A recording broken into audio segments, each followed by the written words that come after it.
application review, business review, investment, lifestyle, social politic.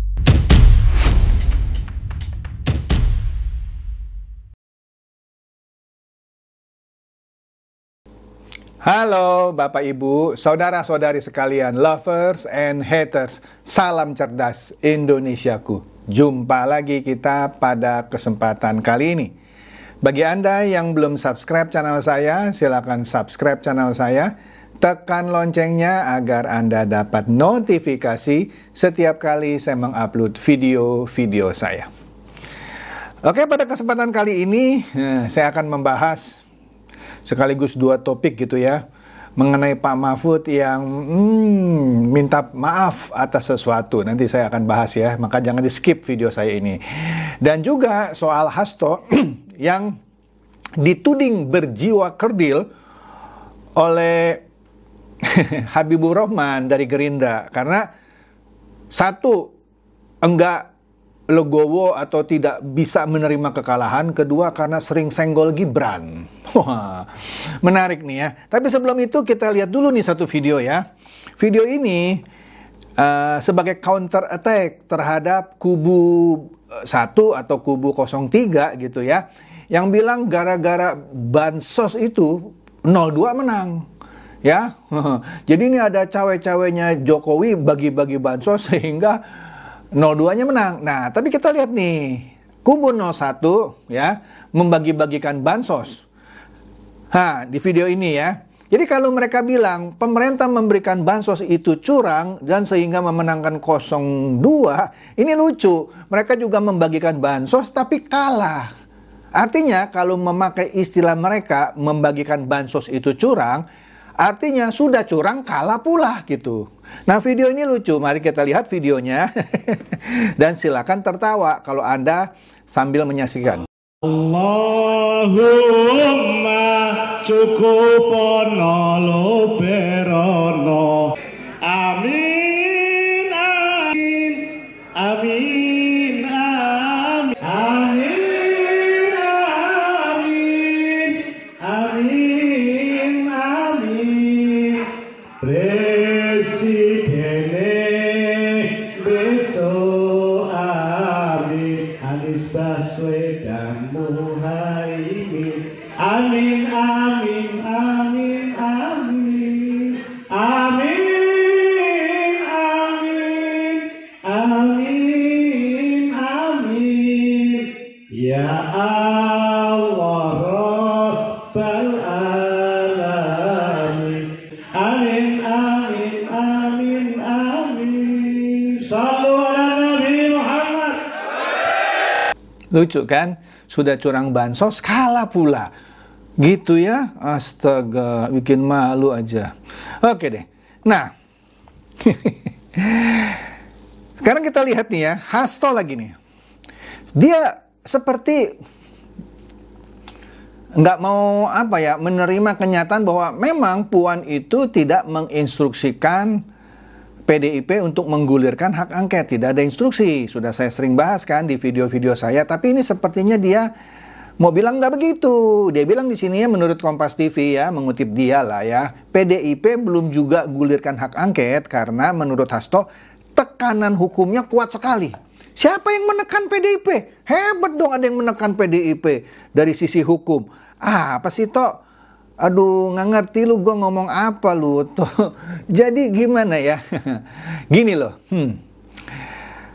Intinya menurut Hasto ya, PDIP itu tidak ujuk-ujuk langsung menjalankan hak angket karena katanya Ibu Megawati Soekarno Putri masih melakukan perhitungan. Dan itu, itu bukan kata Hasto katanya. Kata orang Ibu Megawati sedang melakukan perhitungan. Bukan, nggak begitu kata Hasto ya. Dan orang kan bilang Ibu Megawati lagi hitung-hitung untung ruginya sehingga tak kunjung melakukan atau memberikan instruksi melakukan pengajuan hak angket di DPR. Dan itu dibantah oleh Hasto di sini katanya. Nah, tapi lucu nih ya, dengerin baik-baik ya. Ibu Megawati lama putuskan hak angket katanya bukan perhitungan, tapi tekanan-tekanan hukumnya kan kuat sekali. Loh, kalau ada tekanan-tekanan hukumnya kuat sekali dan belum juga menginstruksikan hak angket, ya artinya perhitungan dong. Kok di sini lu bilang satu sisi Ibu Megawati bukan perhitungan? Lama kan? Bukan karena Ibu Megawati perhitungan, tetapi tekanan hukumnya kuat sekali. Lah, apa bedanya? Bener dong, kalau lu bilang tekanan hukumnya kuat sekali, berarti Ibu Mega memperhatikan tekanan hukum itu dong. Nah, sekarang masalahnya apa nih tekanan hukumnya? Ditekan sama Kapolri? Enggak mungkin lah. Ditekan sama Panglima TNI? Enggak mungkin lah. Jadi, menurut Hasto, ya, ini lucunya acara diskusi itu sing waras, sing menang. Ya, yang waras sih 02 gitu ya, 03 sih, sorry toh, kalau ngomongan lu nggak waras toh, makanya lu nggak menang gitu ya. Nah, di sini katanya, kan kalau orang ditekan, ada respon yang berani menghadapi tekanan, ada juga yang takut, kita juga maklum. Nah, maksud lu apa lagi toh? Catat ya, dia bilang kalau orang ditekan, ada respon yang berani menghadapi tekanan, ada juga yang takut. Maksud lu Ibu Megawati takut? Aduh, lu ngomong juga nggak jelas toh. Idih, lu bikin malu makin lama lu ya. Bikin malu lu. Nah, di sini yang dia tegaskan nih, tekanannya itu apa? Dalam arti tekanan hukum nih ya. Ada upaya revisi undang-undang MPR, DPR, DPRD, dan DPD. Alias undang-undang MD3. MD3 itu singkatan MPR, DPR, DPRD, dan DPD. Yang bertujuan untuk merebut kursi ketua DPR dari PDIP. Ya, dengar-dengar ada ya usulan merevisi undang-undang MD3 ini sehingga misalnya pemenang pileg tidak otomatis jadi ketua DPR. Itu kan wacana. Jadi Hasto seakan-akan berlindung di balik ini. Dia bilang ada tekanan nih. Jadi kasarnya kalau Ibu Megawati meluncurkan hak angket, bisa-bisa ada gerakan merevisi undang-undang MD3 dan mereka ketakutan kehilangan kursi ketua DPR. Sekarang kan kursi ketua DPR dipegang oleh PDIP, yaitu Puan Maharani. Jadi di sini Hasto berkilah karena ada upaya nih yang mau merevisi undang-undang MD3, mau merebut. Lah, berarti lu takut dong. Lu takut dong. Kalau lu berani hajar aja. Luncurkan tuh hak angket. Lalu alasannya nggak masuk akal lu. Makin ke sini makin ke sono ya. Meski demikian katanya PDIP diajarkan untuk tidak takut sehingga ia yakin hak angket akan tetap bergulir. Nah, kita lihat ya. Kalau hak angket tidak bergulir berarti Ibu Megawati takut ya. Kan ngomongan lu toh.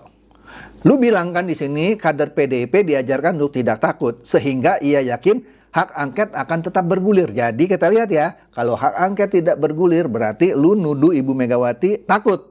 Iya dong, lu ngomong gitu. Bu, catet nih Bu, Hasto ngomong gini. Asik ya, udah gitu aja. Kemudian apalagi nih yang seru-seru di balik itu. Nah, ini dia nih. Di sini dua ahli, nah, kan biasanya mereka mengajukan saksi ahli ya. Dari kubu Anies batal beri keterangan di Mahkamah Konstitusi. Disebut khawatirkan konsekuensi. Nah, MK terus terang marah gitu ya, tanda kutip ya, terhadap kubu 01 karena sejumlah saksi yang mereka ajukan itu batal hadir. Alasannya ditekan oleh kekuasaan. Lah buktikan dong siapa yang tekan? Kapolri, Kapolda, Panglima TNI, Dandim, Pangdam, whatever lah. Aduh. Lu gugat dong kalau ada yang yang mengancam sehingga saksi ahlinya nggak berani hadir di sini. Dia juga sebutkan ada khawatir konsekuensi. Maksudnya begini loh, kalau ada saksi ahlinya maju, lain kali kalau kenapa-napa dia nggak dapet rezeki lagi, nggak dapet job lagi mungkin gitu ya. Ada konsekuensi. Loh, kalau semua saksi ahli lu nggak berani muncul, lu bilang karena takut konsekuensi, takut diancam, udahlah capek. Ya nggak usah berperkara di MK. Gitu aja kok repot ya. Kemudian di sini, nah baru-baru ini Hasto nyenggol Gibran lagi. Kalau sebelumnya Hasto kan bilang di video saya sebelumnya bahwa PDIP itu khilaf ketika mendukung Gibran sebagai calon wali kota Solo waktu itu. Kan sudah saya bahas ya kemarin ya. Khilaf itu kalau lu melakukan keputusan dan hasil keputusan lu jelek. Misalnya lu calonkan Gibran akhirnya menang jadi wali kota Solo, Solo jadi berantakan. Itu khilaf namanya. Tapi lu calonkan Gibran menang jadi wali kota Solo dan Solo jadi bagus. Mestinya lu bangga PDIP. Masa lu bilang khilaf? Oke, itu udah saya bahas ya kemarin ya. Sekarang Gibran itu diibaratkan seperti supir truk gerbang tol Halim. Nah, kan baru-baru ini ada kecelakaan di gerbang tol Halim ya. Ternyata supirnya belum cukup umur, itu kalau saya baca, dan tidak punya SIM. Dengan kata lain, supirnya belum punya pengalaman, ugal-ugalan, tidak punya kapasitas lah, sehingga terjadilah kecelakaan. Jadi, Hasto ini mengibaratkan Gibran seperti supir truk gerbang tol Halim yang kecelakaan itu. Ngeyel kan ini kan, ini namanya ngebully gitu ya. Saya bingung itu ya. Ini maka dari itu, nanti kita lihat ya komentarnya Habibur Rahman. Oleh karena itu di Kompas TV, di sini katakan Gibran tanggapi Hasto terkait diibaratkan supir truk gerbang tol Halim hingga PDIP khilaf yang seperti video saya sebelumnya. Ini ada videonya, yuk kita tonton. Maksudnya membandingkan kan katanya SIM juga butuh batasan umur, begitu juga Wapres gitu sih Mas. Ya udahlah ngikut Pak Hasto. Terima kasih Pak Hasto untuk masukannya. Juga menyesal mendukung Mas Gibran jadi wali kota dari PDI Mas. Ada tanggapan Mas? Ya terima kasih Pak Hasto. Katanya khilaf katanya Mas. Khilaf. Ya mohon maaf Pak Hasto. Termasuk juga menyindir Pak Jokowi selalu mengucapkan kata bohong itu Mas. Ya mohon maaf Pak Hasto. Ya terima kasih. Pak Hasto paling oke. Iya kan? Hasto mengibaratkan yang supir truk itu yang ugal-ugalan kecelakaan karena nggak punya SIM ya. Karena SIM itu kan perlu batas umur. Masih ngeyel soal keputusan MK. Kalau lu masih mempermasalahkan itu, kenapa dulu lu nggak gugat keputusan MK? Ya pastilah nggak bisa gugat keputusan MK. Karena keputusan MK itu final dan mengikat ya, masing diungkit-ungkit ya. Makanya di wawancara sama Kompas TV, Gibran seperti biasa, ya udah terima kasih Pak Hasto, mohon maaf Pak Hasto paling oke dah. Udah dengar kan videonya? Iya, biarin aja. Nah, di sini Habibur Rahman sentil balik Hasto soal ibaratkan Gibran yang seperti supir truk gerbang tol Halim hingga yang dikatakan PDIP khilaf sebelumnya mencalonkan Gibran sebagai calon wali kota Solo. Jadi dia bilang Hasto itu berjiwa kerdil, tak terima kekalahan. Iya, semua ditumpahkan ke Gibran. Jadi saya setuju sama Habibur Rahman ini ya. Hasto sosok berjiwa kerdil, tak terima kekalahan. Catat. Nah, ini dia nih. Ternyata pada tahun 2016 itu ada berita di Voice of America yang mengatakan Austria batalkan hasil pemilihan presiden. Ya, nah singkatnya waktu itu Pengadilan Tinggi Austria memutuskan untuk membatalkan hasil pemilihan presiden. Ya, menyusul gugatan hukum dari partai ekstrim kanan yang kandidatnya yaitu Norbert Hofer kalah tipis. Catat ya, kalah tipis. Ya, tipisnya berapa nggak disebut gitu ya. Kemudian gugatan yang diajukan oleh pemimpin Partai Kebebasan Hans Christian Strache gitu ya terhadap pemilu itu telah disetujui ya. Karena ada bukti-bukti. Nah, kita lihat ya.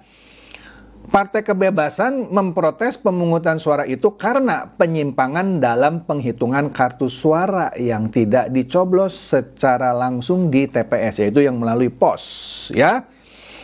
Nah, pengadilan telah menyerukan agar pemilu diulang pada bulan September atau Oktober, yang bisa memungkinkan partai ekstrem kanan memimpin negara di Uni Eropa untuk pertama kalinya, ya. Nah, di sini dikatakan Partai Kebebasan memenangkan pemilihan putaran pertama pada bulan April dan unggul dalam beberapa jajak pendapat sebelum dikalahkan kandidat Partai Hijau, ya, Alexander Van der Bellen, dalam pemilihan putaran kedua yang hanya dengan 30.000 suara.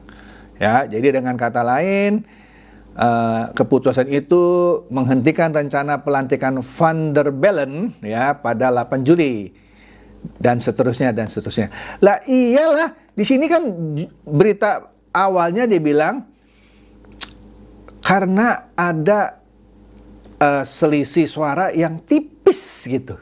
Lah, ini lu ya, Anies 24, Prabowo Gibran 58, beda 34%. Itu bumi sama langit. Apalagi Prabowo Gibran berbanding Ganjar Mahfud 58 banding 16. Berapa persen itu? 42%, coy. Itu bumi sama neraka kali ya, neraka di dalam bumi gitu. Bukan kalah tipis seperti Austria. Ngimpi lu coy, suruh batalkan pemilu dari mana? Pakai bansos lah, pakai inilah alasannya. Saksi nggak berani hadir lagi. Capek deh coy. Nah, kemudian hal yang sama ini ya. Kita lihat. Nah, Timnas Amin singgung 4 negara yang pernah batalkan pemilu karena curang. Iya, tadi contohnya Austria itu dibatalkan dan kebetulan kalahnya kalah tipis. Sehingga ketika dilihat ini ya, ini terbukti pula karena ada kecurangan pencoblosan suara yang bukan di TPS. Lah, terus kenapa? Gara-gara ada case gini lu minta di Indonesia juga harus dibatalkan? Ya enggak lah coy, ya. Nah, negara mana saja? Austria yang tadi disebutkan ya di berita Voice of America, terus Kenya, terus Maladewa, terus juga Ukraina, ya. Iya. Tapi mesti lihat case-nya dong. Waktu itu di situ kalah tipis, ya. Dan dibuktikan benar. Ini coba lu buktikan. Berapa puluh juta suara yang lu harus buktikan. Aduh, capek dah coy kalau sama orang-orang gini. Nah, akhirnya Pak Mahfud ketika menghadiri sidang perdana sengketa Pilpres, dia juga mengajukan hal ini. Bahwa di negara, di dunia gitu ya, pemilu atau Pilpres pernah ada yang dibatalkan. Antara lain Australia katanya. Padahal Australia bukan Pilpres. Nggak ada presiden di Australia. Australia itu Perdana Menteri. Oke. Nah, akhirnya Pak Mahfud minta maaf. Oh, sorry. Maksud saya Austria yang tadi, ya. Jadi, untuk itu Pak Mahfud minta maaf. Untuk itu, kita harus menghargai Pak Mahfud, ya. Dia sudah salah ucap, tapi dia gentleman. Dia ngaku, mohon maaf. Lah, sudah. Sama seperti Gibran, ketika dia salah sebut asam folat, disebutnya asam sulfat, dan dia sudah minta maaf karena salah sebut, tapi tetap saja orang bully dia. Oh, si asam sulfat tuh, si Samsul tuh, si belimbing sayur tuh. Nah, gara-gara sering dibully, Gibran, Samsul lah, belimbing sayur lah, kalah malah yang ngebully. Maka dari itu nggak usah sering ngebully Pak Mahfud lagi nih, dia sudah minta maaf. Jadi dia salah sebut saja, harusnya Austria, bukan Australia. Karena di Australia nggak ada presiden. Ya, yang ada Perdana Menteri. Oke? Nggak ada pemilihan presiden di Australia. Itu saja dari saya, semoga ini mencerdaskan dan mencerahkan Anda semua. Silakan share video saya ini kepada teman-teman, sahabat, atau kerabat supaya mereka tambah cerdas dan tercerahkan. Seperti biasa, terima kasih.